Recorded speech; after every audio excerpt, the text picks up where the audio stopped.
Mari belajar politik untuk Indonesia yang lebih baik. Teman-teman, kali ini saya akan bicara mengenai kaitan antara bicara dan senjata. Di dalam politik, kata atau bicara itu lebih didahulukan ketimbang senjata. Mengapa ini penting?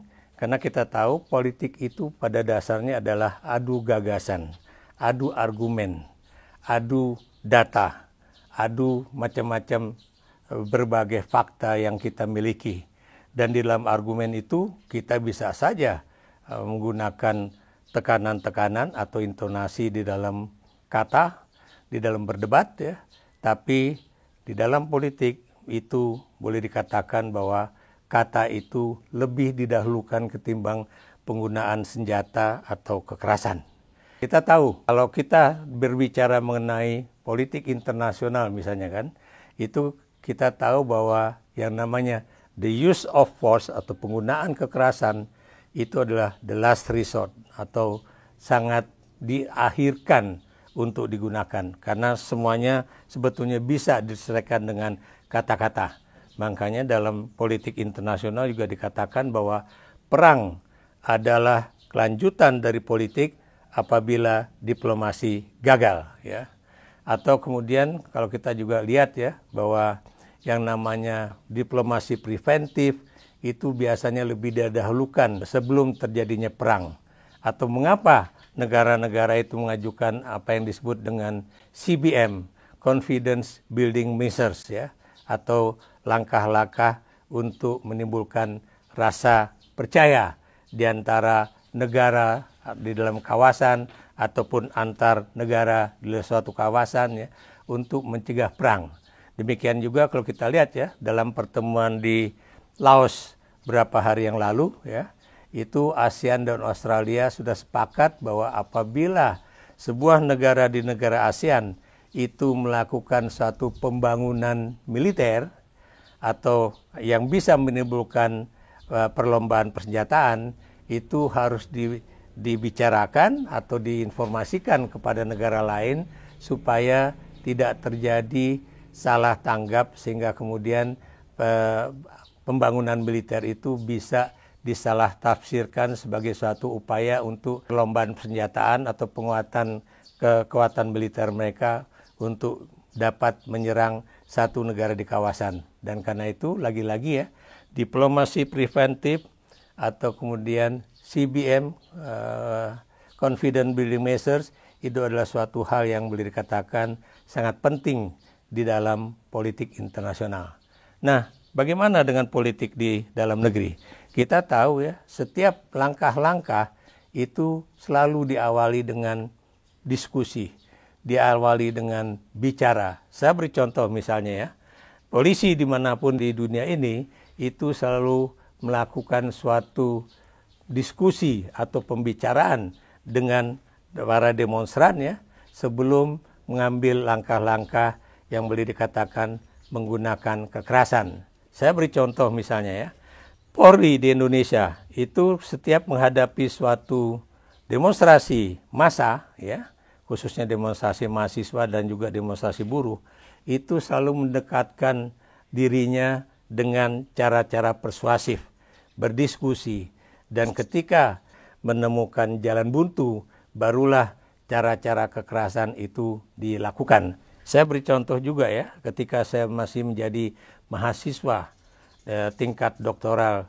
di Australia, khususnya di kota Brisbane ya, itu pada saat itu terjadi apa yang disebut dengan peristiwa Tiananmen ya. Anda tahu apa yang terjadi pada saat itu ya, di mana kemudian aparat keamanan atau aparat militer di Tiongkok itu menggunakan cara-cara kekerasan untuk menghentikan demonstrasi mahasiswa di lapangan Tiananmen ya. Dan ketika mahasiswa di Australia, khususnya di Brisbane itu melakukan suatu demonstrasi anti kekerasan yang dilakukan oleh tentara pembebasan rakyat Cina, mahasiswa juga meneriakkan bagaimana agar penggunaan cara-cara persuasif itu lebih didahulukan ketimbang cara-cara yang koersif. Ya. Nah, ketika menghadapi mahasiswa di Brisbane, itu polisi Australia juga mengatakan pada mahasiswa agar jangan melewati garis batas. Kalau misalnya Anda melewati garis batas polisi, berarti Anda sudah melanggar apa yang sudah ditentukan oleh aparat keamanan. Dan apabila kita melanggar, itu berarti polisi bisa saja menggunakan cara-cara kekerasan di dalam menghentikan demonstrasi mahasiswa di kota Brisbane pada saat itu ya. Dan kita tahu mahasiswa berbagai negara di kota Brisbane pada saat itu mengikuti apa yang sudah dilakukan atau dianjurkan oleh polisi Australia ya, khususnya negara bagian Queensland, yang kemudian karena itu demonstrasi itu bisa berjalan baik dan tidak terjadi hal-hal yang tidak diinginkan.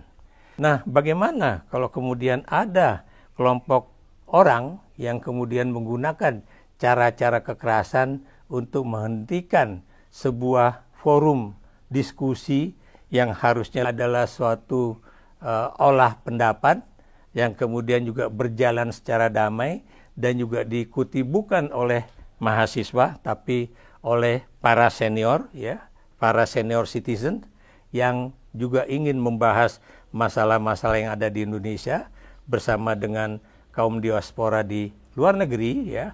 Ini juga kalau kemudian mereka dibubarkan oleh satu kelompok mengatasnamakan kepentingan tertentu ya, ini boleh dikatakan bahwa ini adalah sebuah cara-cara premanisme yang tidak bisa diterima di dalam alam demokrasi kita. Kenapa demikian? Seperti itu saya katakan, kata atau bicara dan bukan senjata yang lebih didahulukan di dalam politik ya. Kenapa demikian? Karena Anda bisa lihat ya, mengapa Dewan Perwakilan Rakyat itu kalau di luar negeri disebut sebagai People's Representative Council atau DPR, di luar negeri juga kadang-kadang disebut sebagai lawmakers ya, karena dia juga bertugas membuat hukum ya. Dan tapi satu hal yang penting, dimanapun di dunia yang namanya Dewan Perwakilan Rakyat itu secara umum disebut dengan parlemen. Mengapa disebut parlemen? Karena parler itu bahasa Prancis, yaitu bicara. Itulah esensi dari politik, bukan senjata atau kekuatan fisik ya. Yang dalam politik kita tahu kalau kita menggunakan kekuatan fisik itu yang paling tradisional itu adalah tangan kosong, meningkat sedikit menjadi menggunakan kayu atau bambu ya, seperti toga dan sebagainya. Begitu ditemukan besi itu menjadi bagaimana pisau, kemudian juga celurit, keris atau badik itu digunakan sebagai senjata. Begitu kemudian ditemukan mesiu, Anda tahu itu senjata yang bukan senjata otomatis, itu digunakan sebagai satu kekuatan dalam arti kemiliteran. Dan begitu juga senjata otomatis ditemukan, makin canggih lagi, begitu atom ditemukan, terjadilah penggunaan senjata bom atom dalam menyelesaikan Perang Dunia Kedua di wilayah Pasifik ya, ketika Amerika melakukan pemboman di Hiroshima dan Nagasaki.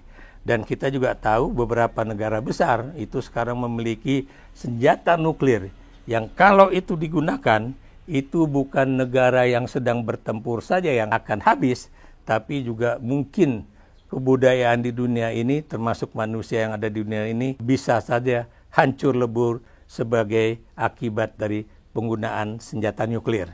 Dan bagaimana itu mencegahnya? Makanya kemudian dilakukanlah apa yang disebut tadi talk ya, diplomasi, dan kemudian berbagai cara-cara agar yang namanya perselisihan itu bisa diselesaikan secara damai dan bukan dengan kekerasan. Nah, kalau kita lihat dalam kasus di Jakarta atau di beberapa daerah yang kemudian kalau ada pertemuan yang bersifat damai, kalau ada kemudian diskusi-diskusi yang bersifat boleh dikatakan adu argumentasi atau adu fakta ataupun adu gagasan-gagasan politik lalu diselesaikan dengan cara-cara yang boleh dikatakan premanisme, ini mereka yang menggunakan cara-cara ini atau menggunakan preman sebagai alat politik untuk mencapai tujuan mereka, ini adalah orang-orang yang tidak belajar dari sejarah. Apa yang ingin saya katakan di sini, ya? Pada tahun 1998, ketika terjadi demonstrasi mahasiswa, ada kelompok militer dan polisi yang kemudian membangun apa yang disebut dengan PAM Swakarsa. Gunanya apa? Gunanya adalah untuk bisa menghadapi gerakan mahasiswa pada saat itu. Dan Anda tahu apa yang terjadi? Ini adalah membenturkan anak-anak muda kita yang dalam status mahasiswa dengan anak-anak muda dari wilayah tertentu di Indonesia, dan kemudian dibenturkanlah itu di lapangan. Itu namanya mengadu domba anak-anak yang menjadi generasi bangsa kita masa depan. Dan apa yang terjadi? Ada korban jiwa pada saat itu, ya, khususnya di pihak yang boleh dikatakan mereka yang menjadi anggota PAM Swakarsa. Persoalannya sekarang, apakah cara-cara premanisme itu akan masih digunakan di alam Indonesia yang boleh dikatakan sudah sangat bebas untuk berbicara saat ini? Dan juga apakah kemudian aparat mendiamkan saja sebuah kelompok anak-anak muda Indonesia itu membubarkan suatu diskusi yang sangat demokratis dengan cara-cara premanisme? Nah, itu lagi-lagi yang buat saya, ya, dalam politik sebaiknya bicaralah dengan baik-baik ketimbang menggunakan kekuatan senjata ataupun kekuatan yang berbau premanisme. Kenapa demikian? Karena esensinya politik itu adalah kata, bicara yang lebih didahulukan ketimbang senjata. Berikan komentar Anda, apakah dalam politik Indonesia kita masih ingin menggunakan cara-cara kekerasan dalam menghentikan suatu diskusi ataupun demonstrasi, ataukah lagi-lagi kita menggunakan cara-cara yang lebih demokratis, yang lebih bisa diterima akal sehat, yang juga lebih manusiawi dalam problem solving tersebut. Terima kasih.